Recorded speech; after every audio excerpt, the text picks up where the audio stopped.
This is the second and final part of the video series on how I built the Forbidden Forest. Again, my name is Victor, and if you haven't seen the previous part, I encourage you to go check that one first before continuing here. Enjoy! Alright, now we're done with all the base and all the plaster. It's time for one of my favorite parts, which is painting. For the base coat, I'm using brown for anything that is not rocks, and for the rocks I'm going to use some dark gray. The point here is just to cover all the white and pink, and at the end we should only see brown and gray on this base.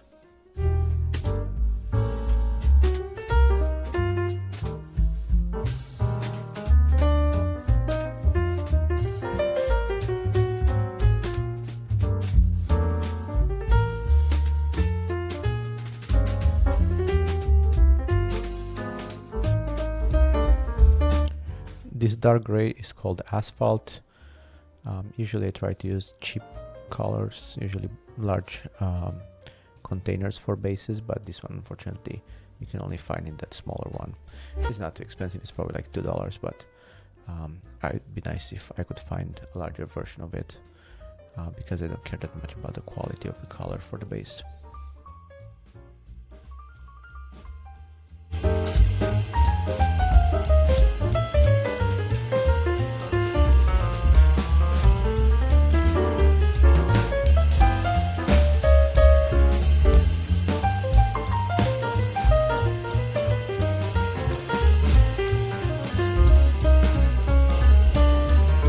We're doing the same thing for the tower as we did for the cliff, just a base coat of dark gray.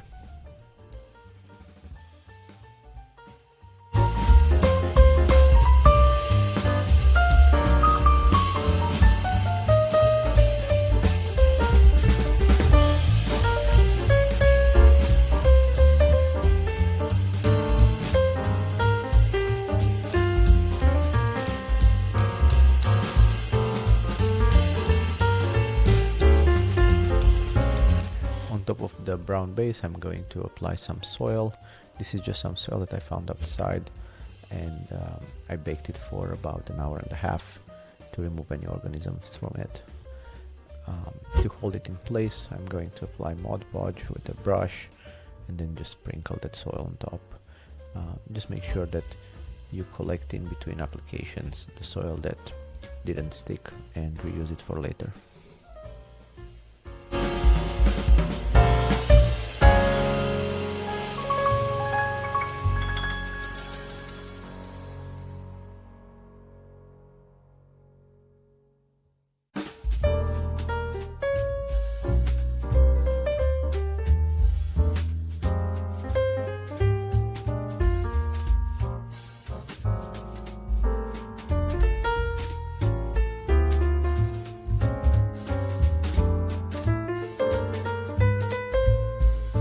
To keep the soil in place, I'm first spraying it with rubbing alcohol. That will make the glue really spread well and go in all the cracks and crevices. And then I'm going to apply solution of water and Mod Podge, usually 3:1.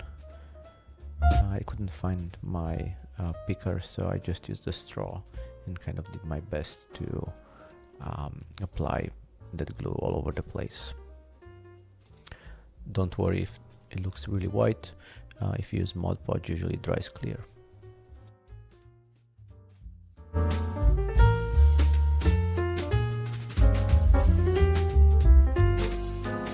If you look in nature, you'll notice that soil is not one color, so I'm trying here to create a variety of textures and colors.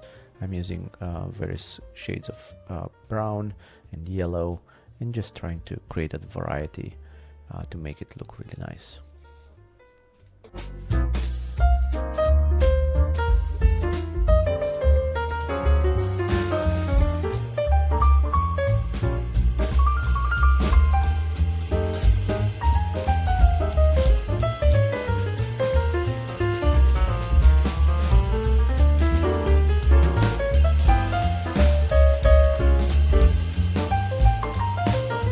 For the cliff, on top of the base color, I'm going to apply lighter grays using a sponge, and then When I'm happy with that, I will apply a few washes.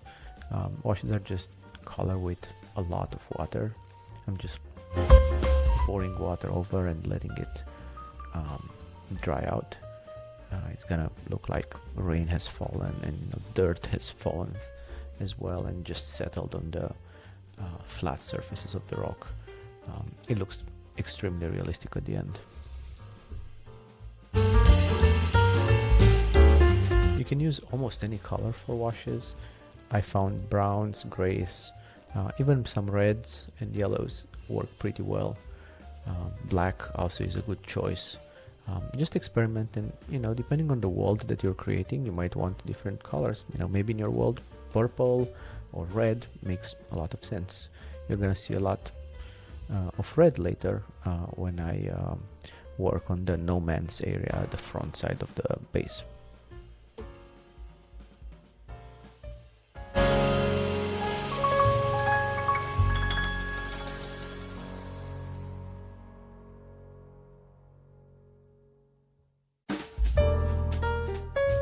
For the forest, I'm using some tree kits from Woodland Scenics.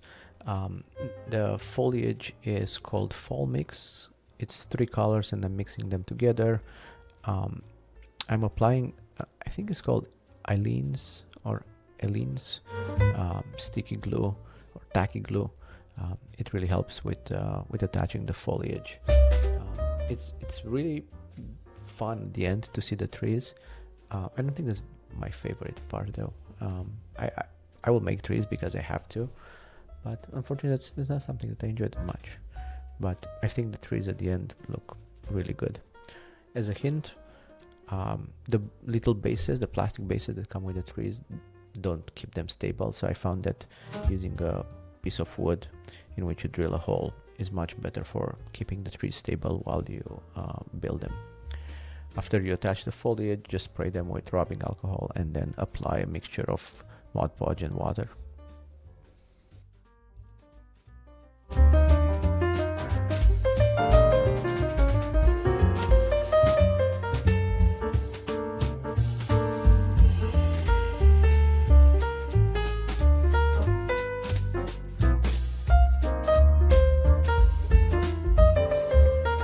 It's time to test where the trees will go and drill some holes with one of those little manual drill bits.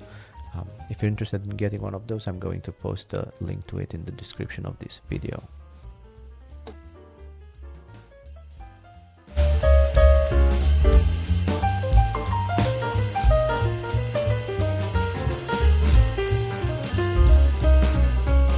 Alright, we're done with paint. I think it's time to put the grass on. Again, Mod Podge, and then I'm using a grass applicator from Woodland Scenics to sprinkle grass. It's a mixture of 4mm, 7mm and 12mm, I believe medium green. I think there might be some light green in there as well. It's just some mix that I've made a while ago. I don't remember exactly what it was in it, but try to mix different lengths grasses. It's much more realistic.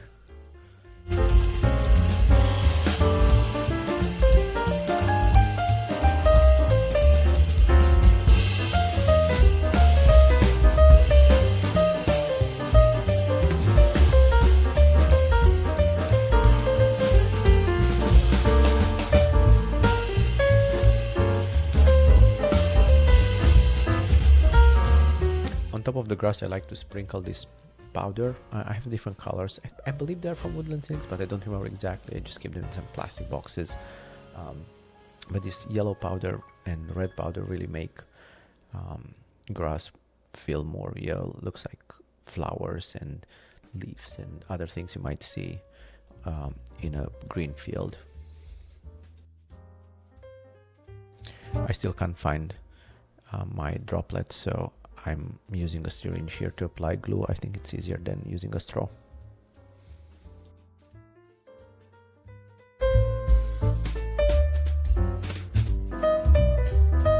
We're getting close to the end. It's time to put the trees in place. In the holes that I drilled earlier, I'm applying a bit of glue and then putting the trees in their final position. If they don't stay vertical, you can use something like a toothpick or I was using a needle to keep them in place while the glue dries.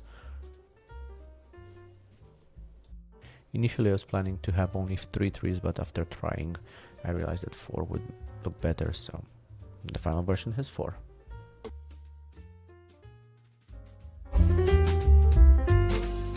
The no man's land is supposed to be an area where a battle happened, you know, it's not a happy area. So I've decided to use some dark colors. I'm using black and grays. I'm also applying a lot of red. That should be almost like blood spilled there. And I'm splashing the cliffs with that. I'm also doing some washes with red. I'm applying it on the ground as well. I'm just trying to make this area less happy and less to have less light colors. Everything should be dark and gloomy here.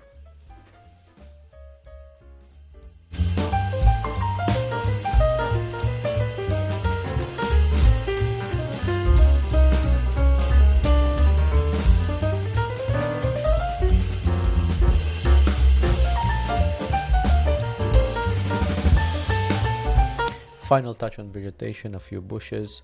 I'm just using some foliage and putting a few of these in random places. On top of them I'm again applying some of that yellow powder just to make it look like the bushes have flowers on them. It's a nice touch, and I think it looks a bit better. Once I place all these pieces, I'm gonna spray them with rubbing alcohol and then apply the mixture of glue and water.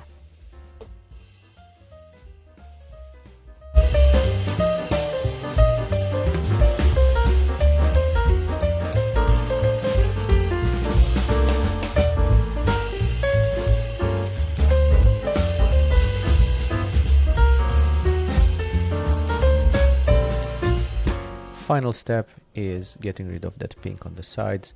I'm just going to paint everything black, and I'm using some very cheap paint here.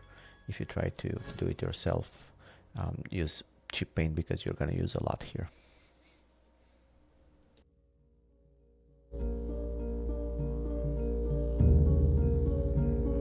Alright, here it is. It's finally done. It took me, according to the recording, about 6 hours to build this, though in reality I think I've spent almost a month because I haven't worked on it every day and there was a lot of waiting for glue to dry. But I'm pretty happy with how it turned out. It's a bit different than what I was initially planning, not that much, but you know, it's always an iterative process, and whatever idea you have, it might change. This is the biggest board I've built by surface. It's a 12 by 16 inches base, and I'm pretty happy with how it turned out. Maybe I would have done the forest a bit more dense, but I think it's pretty good. Yeah, let's take a look at how this will be with like actual figurines on them and minifigures. So probably that will change a bit. In this setup I'm using some ruins, and I've put some goblins and a few minifigures. I really like it. It kind of reminds me of Skyrim a bit for some reason. I don't know why. But yeah, I think it turned out pretty good. I think this will be a very good game here. And with that, if you want to learn more, feel free to visit the website hurduscenics.com. And I hope you enjoyed this video. If you enjoyed it, leave a comment, like this video, and share it with others. Have a wonderful day. Goodbye.